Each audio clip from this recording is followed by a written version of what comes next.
We're getting there. You're gonna get 5 stars from me. So sad. But what? Who? Have you clicked on the right channel?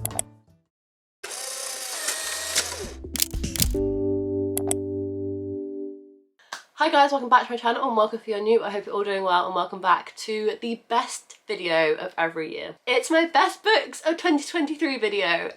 I have been waiting to film this until the very last moment, until I knew that I'd finished reading for the entire year. So I'm currently filming this on New Year's Eve.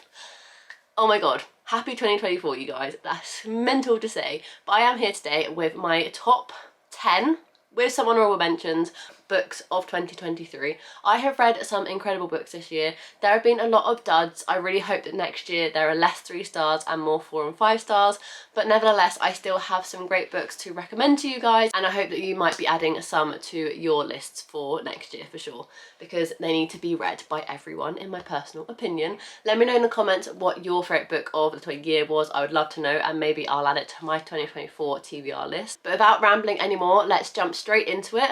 I have 3 honourable mentions I would like to tell you guys about. The first one is The Party Crasher by Sophie Kinsella. Maybe this didn't make my top 10 because I hate the cover. That lime green, no thank you. Who wants a lime green book? Not me. But the contents of this book were so much fun. This book basically follows our main character Effie, and her family's home is about to get sold. For some reason, her family don't get on with her very well. She's caused some drama within the family. So she doesn't get invited to the house calling party. The house calling party is basically a one last hurrah in the family home to say goodbye to him. She forgets to get invited by a family member because of some drama that she's caused. So she ends up party crashing her own house calling party. And the situations that she gets herself in are just so funny. And I loved the romance in this book. I wasn't expecting a romance in this book. I was expecting just like a fun contemporary, but there was strong family dynamic, there was a great romance, and overall I really enjoyed the writing. I laughed out loud, and I just loved the situations that Effie got herself in, trying to stay hidden whilst at this family party at her own home, but she wasn't invited. It was just such a cool concept, and I really enjoyed my time reading it. Highly recommend. The next honourable mention may be a surprise to some of you, and that is Happy Place by Emily Henry. What? Who? Have you clicked on the right channel? Yeah, I know, I'm shocked as you. I couldn't put this in my top 10 books because there were some moments where the book wasn't as good as I was hoping it to be. There were some slower moments, and also I couldn't put it in my top 10 because I kind of have this unknown reason against Emily Henry books. I just feel like because I read Beach Read so long ago that I didn't really like it, that I had this sort of like, right, I'm not going to read any more Emily Henry books. And then she released this one and it had fake dating in it, so I thought, right, I'm going to give Emily Henry another chance. So I did, and I ended up really enjoying this book. I did a whole reading vlog for this book, so I'll link it up above and down below for you guys to watch if you want my full thoughts. So I won't go too much into this one, but it basically follows a group of friends who every year go to one of the friends' parents' summer house to just spend a week together because their lives are so busy and chaotic that they don't get time to see each other throughout the year. So they just designate a week every year to kind of come together and just chill out and enjoy each other's company. This year, however, the main character, Harriet, has actually broken up with her boyfriend, and the rest of the friends don't know that yet, but they're all invited to this week away. So Harriet and her ex-boyfriend have to continue to date, so fake date, so the friends don't kind of clock on to why they've broken up. And I just had a really good time reading it. I loved the setting. It was so summery, so definitely have to read it during the summer if you're interested, because it really just adds to the atmosphere. And I just really enjoyed the characters and the bonds and the friendships made in this book, and I just had a really good time reading it. So honourable mention to Happy Place by Emily Henry. And on a completely different vibe, my last honourable mention goes to The Christmas Book Club by Sarah Morgan. I couldn't put this in my top 10 because it's a Christmas book, and that might sound really weird, but I feel like Christmas books, as long as they have the atmosphere of cozy Christmas vibes, they're going to get a higher rating because that's exactly what you're looking for at that time of year. So this might not be like the most perfectly written book, and I may reread it at some point being like, that wasn't as good as I remember. But for me, this book hit me at the most perfect time. I read it at the most perfect time, and I just had such a fun time reading it. This book basically follows 3 best friends who every year spend a week together. So basically the Christmas version of Happy Place.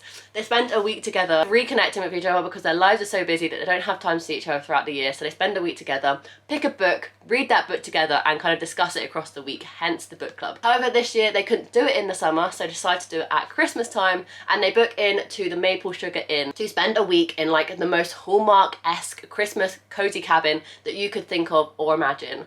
and you follow 4 perspectives. So you follow the 3 friends, you also follow Hattie, the owner of Maple Sugar Inn, and for some reason, as unknown to the reader whilst you're reading, all 4 of them have a connection, but you don't kind of know what. And across the week they spend there, there's Christmas activities, there's romance, there's friendship, there's love, there's laughter, there's just the ultimate Christmas vibes that you're looking for, basically in book form rather than movie form, and I just absolutely adored this book, so definitely going for an honourable mention here. So those 3 are my honourable mentions for 2023. Now let's get down to the nitty gritty. Starting in at number 10, we have The How and the Why by Cynthia Hand. I was so shocked about this book that I absolutely loved it. I gave it a 5-star, which is so rare for me with YA these days because I really am growing out of YA. So a YA really has to do something special for me to warrant it to be a 5-star these days. And this one had all my buzzwords in it and I absolutely adored it. It basically follows our main character Cass, who from a very, very young age has known that she was adopted, and when she turns 18 she wants to find out kind of where she's come from, who she is, so she starts a quest on trying to figure out where her birth mother went. What I loved most about this book is follow Cass's birth mother in letters that her birth mother has written to Cass over the duration of her pregnancy with Cass, and that just added such a unique element to this story that I think that's the reason why I fell head over heels in love with it, because you just had such strong family connection through those letters, and it just gave a deeper insight into kind of the thoughts that Cass's mum was going through and the reasons that she decided to give her child up for adoption instead of kind of looking after herself at a very young age. But there's just like so many elements in this book that I absolutely enjoyed. I couldn't list them all. I think one of the reasons why YAs don't get the kind of ratings that they used to get from me is because with YA I'm looking for that strong family dynamic, because I feel like at that point in your life when you're 16, 17, 18, you need either a found family, blood family to really kind of like help you direct your life, and kind of they need to really be there to support you. So when YAs have a missing presence of a family member figure, whoever that may be, I really struggle to find it realistic. Cass has the best family, the best friends, and it just really allowed this story to come to life, and I absolutely adored it. I highly, highly recommend it. I know this was popular quite a few years ago on BookTube now, but I'm bringing it back to BookTube. This book is well worth the read. In at number 9 is a sequel, and that is A Heart So Fierce and Broken by Bridget Kemmerer, the only fantasy that has made my list this year. I read A Heart So Fierce and Broken and A Vow So Bold and Deadly this year to finish off the Curse So Dark and Lonely trilogy. This is a YA fantasy kind of romance trilogy following our main character Harper, who has cerebral palsy, and one day she ends up getting transported into a fictional fantasy world where the first book follows a Beauty and the Beast retelling. The second and third book kind of really distance themselves away from that retelling, but this is by far my favourite book in the series because I just found it so entertaining, so fast-paced, because this book was constantly taking you on an adventure. You're constantly moving throughout the multiple different fantasy worlds that this book kind of has, and what I loved most about this book is that you didn't follow the main character from the first book whatsoever, yet it felt so connected to the overall story, and it just gave the story so much more depth, so much more kind of like world building, because you were constantly on this kind of adventure, kind of road trip throughout these kind of like fantasy realms, and I just really, really enjoyed it. I love the romance in this series. If you know what I'm talking about, you know, and I just had a really, really fun time reading this, so it's made top spot of number 9. In at number 8 is Grown by Tiffany D. Jackson. This was my first book of 2023, so I'm so glad that it's made my list, which is probably why in my January TBR I was so scared and felt so much pressure to pick the correct books, because my first book of 2023 made my top 10 books of the year, so I feel like I need to carry that trend on into 2024. This book basically follows our main character Enchanted, and she is an inspiring singer, and the story kind of opens her auditioning to get mentored by one of her kind of pop idols, Corey Fields, and Corey Fields kind of gets drawn in to Enchanted, and Enchanted ends up getting one-on-one tutoring time with Corey Fields in the music industry, and trigger warnings for sexual abuse. I'm listing the content warnings, by the way. Rape, assault, child abuse, kidnapping, and addiction. So FYI if you're interested in reading this. but I absolutely adored this book. I loved how the story was written because it's told between present and past timelines, so you really get to know the characters quite well because you're really seeing them in different kind of points in their life. And just the way that it was written, this story, it was so gripping and such a page turner, and it just completely took me by surprise because I wasn't expecting to love it so much. It'd been on my wish list for quite a while until Emily gifted it to me for Christmas last year, and I went straight into it in 2023 and I absolutely loved my time reading it. Highly, highly recommend. In at number 7 is another absolute surprise for me, Love and Other Scams by PJ Ellis. A little bit of background to this book was that during my book bingo for my birthday come book shuffle movie video, one of the bingo prompts was for Mark to pick out a book for me, and he actually picked this one out and he said, but I'm not sure it's really your thing, it kind of follows a diamond heist. So then he decided to switch his choice and pick Set on You by Amy Lee. I then saw this a week or so later on Scribd, now called Everand, and I was like, you know what, I'm just gonna give it a go. It does actually sound interesting, and I flew through the audiobook and absolutely adored this book and gave it 5 stars. So Mark missed out on getting a fiance points there because this book was so good and he should have just followed his gut, but he didn't. But I'm still so glad that I managed to read it anyway. This book basically follows our main character Kat, whose best friend Louise comes from a very different background to herself. Louise has been brought up very rich, very upper class, and Kat kind of really struggles to fit in with Louise and her sort of world, but they met at university and did really connect and they became best friends. So when Louise announces her engagement and asks Kat to be one of the bridesmaids, Kat is in a really tricky situation because she just can't afford Louise's kind of luxury lifestyle. And a little thing I forgot to tell you is Kat does a little bit of pickpocketing on the side to kind of allow ends to meet during her day-to-day life because she just doesn't get paid enough being a freelance graphic designer. In the kind of restaurant pub that she frequents and pickpockets quite often, rich men who get drunk, the barman, Jake, kind of sees what she does and they end up kind of connecting through their kind of joint connection of pickpocketing and sleight of hand. So they come up with this crazy theory that they're going to try and steal Louise's engagement ring, which is worth like £10 million. It's like the most expensive engagement ring that exists in this world. So they go on a diamond heist at Louise's wedding to try and steal Louise's engagement ring, and there's drama, there's friendship, there's fake dating in this book. I loved all the characters, I loved the writing, and I just want to give a shout out to Emily for once again gifting me this book for this Christmas. I put it on my wish list after having binged the audiobook, and Emily kind of gifted it to me for Christmas, and I'm so obsessed and I'm so glad I now have a physical copy. Do I want to reread it? Hell yes. I'm so excited for the day that I decide to reread this book and just re-immerse myself in such a fun, crazy, plot-turning, plot-twisting story that just that wasn't what I ever expected, because the fact that there's fake dating in this book just makes this book so much better, and it was just so much fun and just so crazy and just kind of like completely unexpected that it just took my breath away and I absolutely adored it. So this is book number 7.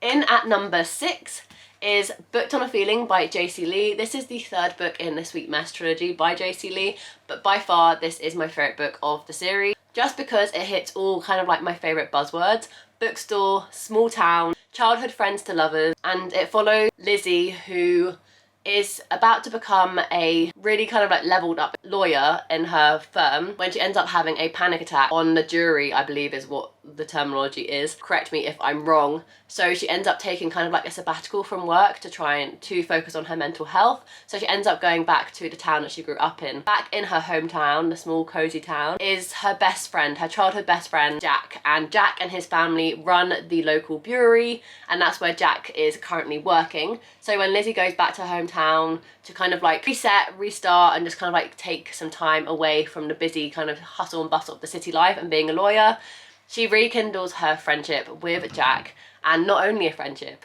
but a romance. And because Lizzie's always been a lawyer and always like used to this really fast-paced life, she needs to have something to keep her hands busy. So she ends up kind of volunteering at the local bookstore and kind of helps re-attract everyone to the bookstore because it's needing some love. So then Jack ends up helping Lizzie in the bookstore, and there's lots of just like sexual tension, and that's what I love most about JC Lee's writing, is the sexual tension. I think she is one of the most incredible people at Sexual Tension. It's just so good, and you're just kind of like pining for the character throughout. And I just think because the fact that it's set in a bookstore, it's set in a small town, it's childhood friends to lovers, there's just already that kind of like connection there between the two characters, and it was just such a cute, fluffy romance, and I just really enjoyed my time reading it. In at number 5 is another cozy, fun, cute romance, because that's all I read and all I have read this year, and that is Icebreaker by Hannah Grace.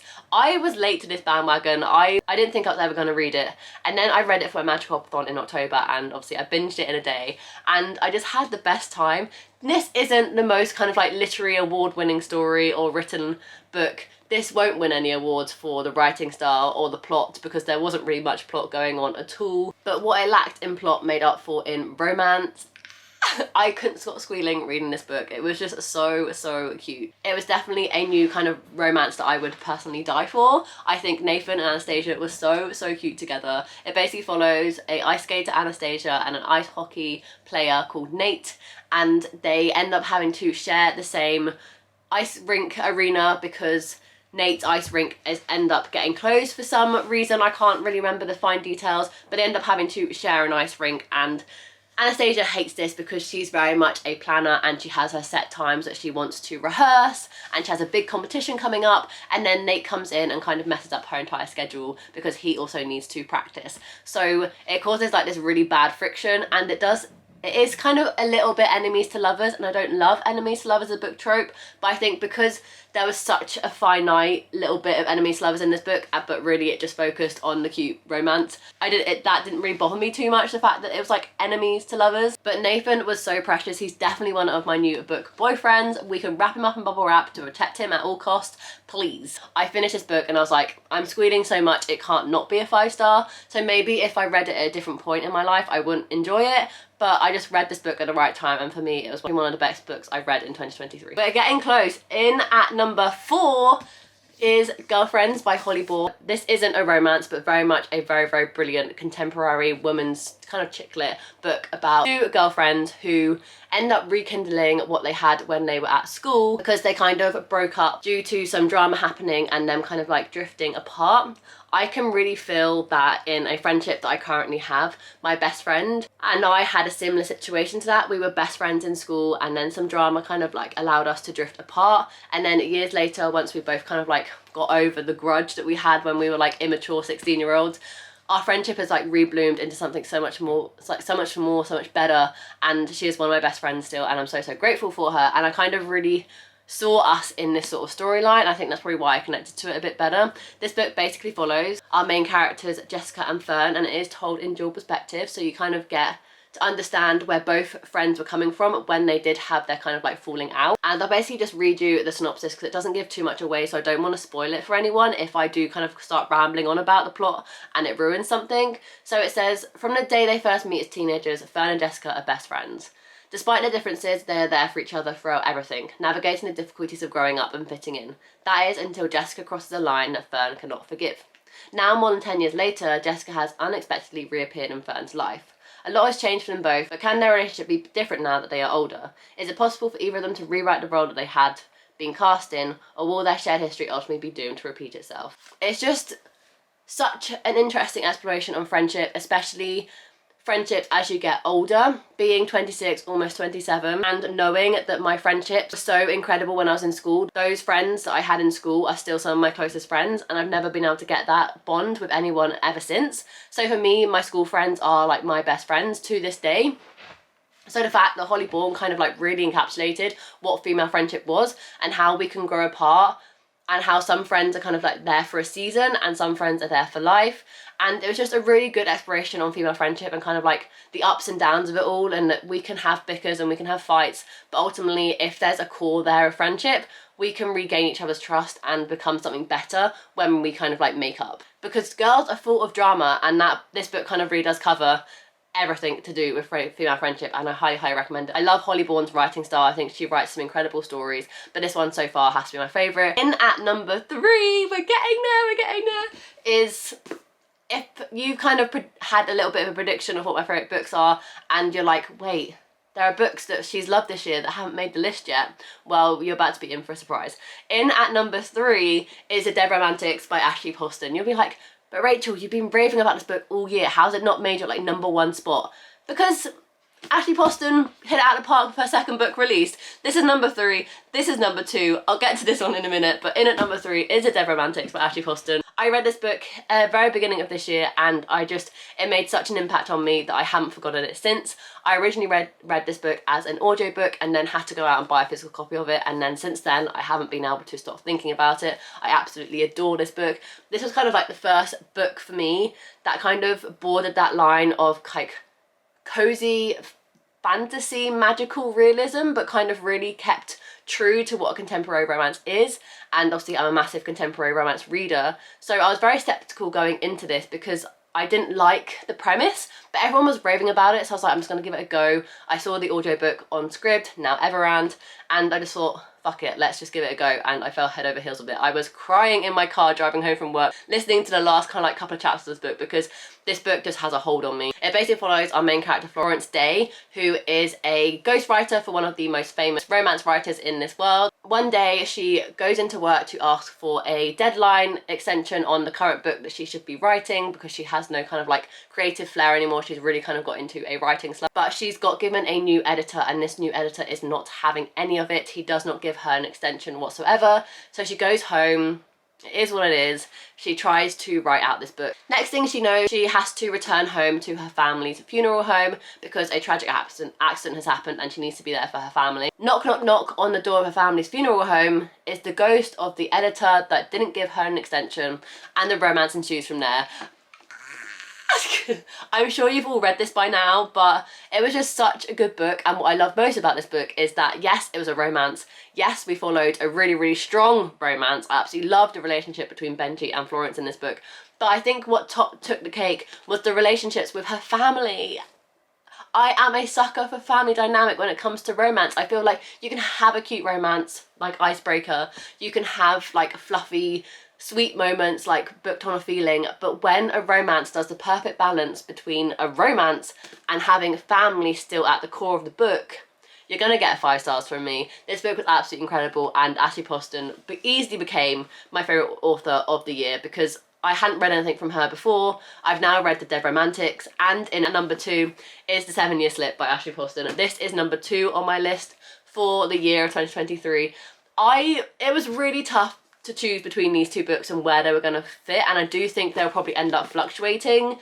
If I think about them and if you ask me across the couple of weeks, they'll probably end up fluctuating in what's in second and what's in third. I think this one just drew me a little bit more because I love the premise of this one a little bit more. I don't know, it was really hard to pick, and I do think they're very, very level. I think there's only a very slight difference in kind of like rankings for me. But this one is obviously another contemporary romance, but what I love about Ashley Poston's writing is that she does the most perfect balance between like magical realism and romance. Obviously here you have kind of like a ghost romance, and here you have kind of like a time traveling romance. This one basically follows our main character Clementine, who gets her auntie's flat in inheritance when her auntie sadly passes away. Her auntie has always said that this apartment is magical, but Clementine doesn't really get it until she ends up moving into her auntie's apartment once she'd passed away, and she leaves for work one day, comes home, and there's a strange man in her apartment, and she's like, wait, what? That man is from 7 years ago. You have a time traveling apartment. And a romance ensues from there because this man lives in her apartment 7 years ago. She's currently living in the apartment 7 years in the future.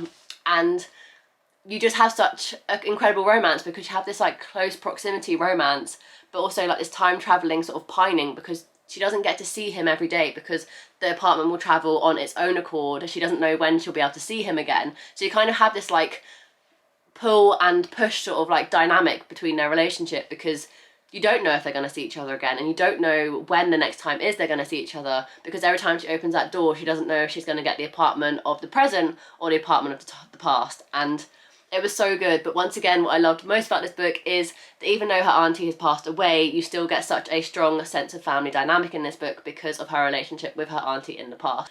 I love Ashley Poston's writing. I love the fact that she can blend magical elements into kind of contemporary romance for me. I think that's really where I kind of like found my niche of romances this year, and if she can just keep producing more and more books, I'll be very, very grateful. She has a new one coming out in June, I believe, and thank you for writing a book that comes out in my birthday month. I cannot wait to have the most perfect birthday treat, so thank you very much, Ashley Poston. I cannot wait to read it. The 7-Year Slip has made my second most favourite book of the year of 2023. Drum roll, please. In at number 1, and no surprise I don't think if you're like, wait, there's a book Rachel read this year she cried over, she laughed over, how has she not mentioned it yet? And that's because it's come in at number 1, and I apologise in advance if I start crying because I am on my period. I've been like very, very emotional the last couple of days. So if I start crying when talking about this book, then that is why. A minute of silence. In at number 1 is Matthew Perry's memoir, Friends, Lovers and the Big Terrible Thing. Would it have made my top spot if Matthew Perry hadn't have passed away this year? Yes. Is the easy answer. I read this book in July, he passed away at the end of October, and even in July I knew this book was going to be my top book of the year. Friends got me through a lot of bad, kind of negative stuff when I was younger. I started watching Friends when I was 13 years old, I'm now 26. I think I've watched it, rewatched it, I want to say at least 13 times. I know it, I can just listen to it and I know each episode. Friends has such a special place in my heart that I just absolutely love the show. It is a warm hug for me, it's such a comfort, and I just love watching it. But I think the reason why it's been such an incredible show for so many people, that it's had the same impact on them that it has on me, is because the casting was so well done.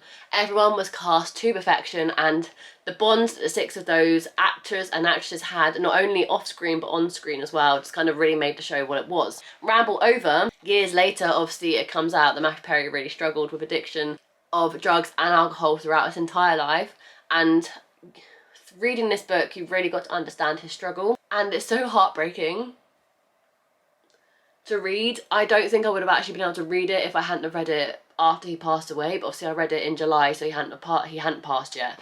But even then I was tearing up at so many of the moments. I tabbed up and wrote in it, so if you can see all the pink tabs, anything related to Friends, anything that was happy, anything in blue was anything mentioned about his addiction and the suffering that he's gone through. If you didn't know and you have no background on Matthew Perry was a very colicky baby. So his parents took him to the doctors when he was only like 6, 7, 8 weeks old, very, very young. And the doctor prescribed him a very addictive drug, which is now actually banned to give to babies because it is so addictive. But back then it was given to babies to help kind of relax them, and so they weren't as colicky. I don't know, Matthew Perry never really like says it outright, but I believe because of that, because of the drug that he got given when he was very, very young, kind of was the starting point of his addiction growing up. He started drinking at a very young age. He started drinking at the age of 13. Throughout his time in his life, he was addicted to drugs, he was addicted to alcohol. It kind of flip-flopped. He was addicted to pills mostly. And in Friends, if he was skinny, he was addicted to pills. If he was a little bit overweight or a bit bulkier, he was addicted to alcohol during that time. He was in rehab a lot during his time in Friends, which you would never have known. Chandler Bing. Matthew Perry was such an incredible actor. To play Chandler Bing, to play him how well he played, when the fact that he was like high or drunk or on drugs at some point, any point during Friends, filming it, and him to remember his lines. When they had the reunion, he couldn't remember many of the episodes, which obviously is very understanding now having read the book, because he was influenced through some drugs and alcohol during his time filming Friends. But the fact that he created Friends, such an incredible TV show, during his struggles and during his really difficult journey with addiction, is just like props. Like, it's incredible. I learned so much about Matthew Perry growing up, his struggle with addiction, like the multiple times that he almost died because of addiction, the amount of times that he was in rehab during the filming of Friends, and also outside before that and after that. The only season that Matthew Perry was sober during the entire season of Friends was season 9, and funnily enough, season 9 was the year that he won an award for his acting. So it's just so sad that Matthew Perry had this addiction that kind of really affected him in the way that it did, because he was such an incredible actor. He did so many incredible things, that it's just so sad that his acting, no, his acting didn't suffer, but it's just his life suffered because of it, which is so sad. And everyone's obviously really upset about the passing of Matthew Perry, if you couldn't tell. But in his book,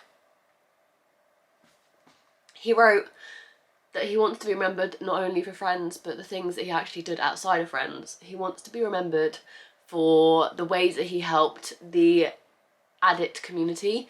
He did so much work. If you've read the book, you know he's done so much work helping others kind of overcome their addiction, and those people have now been alcohol, drug-free for so many years. They've been sober for so many years, and Matthew Perry was actually sober for, I think, a maximum of 2 years. He helped so many people, he just couldn't help himself. Unfortunately, his addiction was just too strong. It just had too much of a strong hold on him, and unfortunately he's passed away because of it, which is so sad. But this book was so incredible. It made me laugh, it made me cry.